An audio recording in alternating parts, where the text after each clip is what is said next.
आपका आर पार पे, जो कि न्यूज 18 इंडिया और देश का सबसे लोकप्रिय कार्यक्रम है। लालू यादव की पार्टी के एक बड़े नेता है अब्दुल बारी सिद्दीकी साहब। इस देश की जनता ने उन्हें नेता चुना, वो मंत्री भी बन गए, सत्ता का सुख तक भोगा, लेकिन अब ये डर का भ्रमजाल फैला रहे हैं। कह रहे हैं कि मुसलमानों के लिए भारत अब बेहद असुरक्षित हो गया है, इसलिए मैंने अपने बच्चों से कह दिया है कि विदेश में नौकरी करो, वहां पढ़ने गए हो तो वहीं के नागरिक भी बन जाओ। लेकिन मुद्दा सिर्फ अब्दुल बारी सिद्दीकी का नहीं है व्यूअर्स।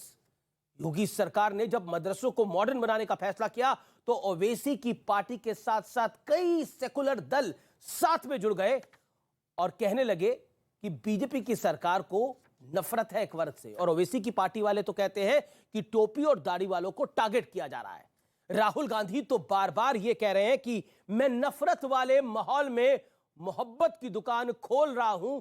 सवाल है, क्या वाकई देश का माहौल खराब है या फिर अपनी दुकान को चलाने के लिए अपने हिसाब अनुसार डर का भ्रमजाल फैलाया जा रहा है?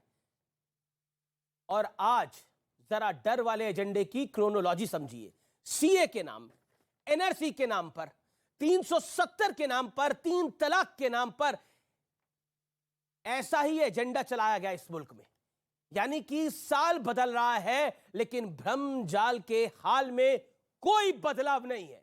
तो आज जनता के बीच, देश के युवाओं के बीच इस झूठ और भ्रम के बेशरम रंग पर होगी सबसे बड़ी चर्चा आज के इस कार्यक्रम में। स्वागत है आपका आज के इस कार्यक्रम में।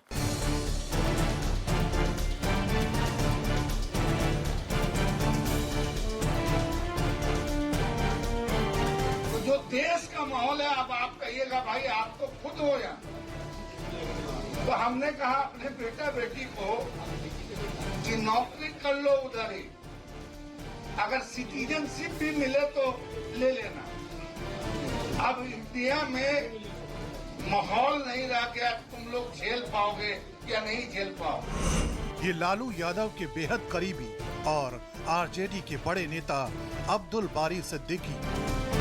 जनता ने इन्हें नेता बनाया, मंत्री बनाया, लेकिन अब ये अपने ही देश को कोस रहे हैं। इनके बयान पर अलग अलग प्रतिक्रिया भी आई है। जीना यहाँ, मरना यहाँ, इसके सिवा जाना कहाँ।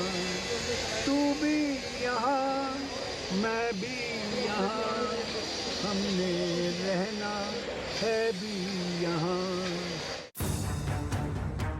राहुल गांधी भी लगातार कह रहे हैं कि देश में नफरत का माहौल है, इसलिए मैं मोहब्बत की दुकान खोल रहा हूं। आपकी नफरत के बाजार में हम मोहब्बत की दुकान खोल रहे हैं। ये वाकई डर है, यह डर का भ्रमजाल फैलाया जा रहा है, क्योंकि मुद्दा सिर्फ एक बयान का नहीं है। योगी सरकार ने मदरसों के मेकओवर के लिए कुछ बड़े फैसले, जिनमें शुक्रवार की जगह रविवार को छुट्टी, मदरसे में छात्रों के लिए ड्रेस कोड, मौलाना के बजाय ट्रेन टीचर रखने जैसे प्रस्ताव शामिल हैं। लेकिन मदरसों को मॉडर्न बनाने का भी विरोध शुरू हो गया। भारतीय जनता पार्टी केवल दाढ़ी और टोपी को टारगेट कर रही है, और दाढ़ी टोपी को जब तक आप टारगेट करते रहेंगे तब तक भारतीय जनता पार्टी को ये लग रहा है कि देश में वो बने रहेंगे। इस बीच बरेली के सरकारी स्कूल में हुई मेरे अल्लाह वाली प्रार्थना का मुद्दा भी सामने आया।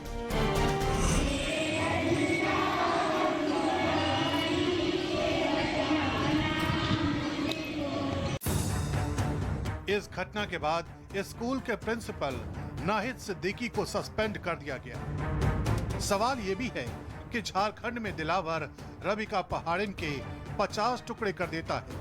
रबिका की पहचान छुपाने के लिए उसकी खाल तक उतार दी जाती है, लेकिन इस मुद्दे पर कोई डर की बात नहीं करता है। सवाल है कि क्या डर का एक तरफा भ्रमजाल तैयार किया जा रहा है? आज जनता के बीच इसी पर होगी सबसे बड़ी बहस। तो आज इसी मुद्दे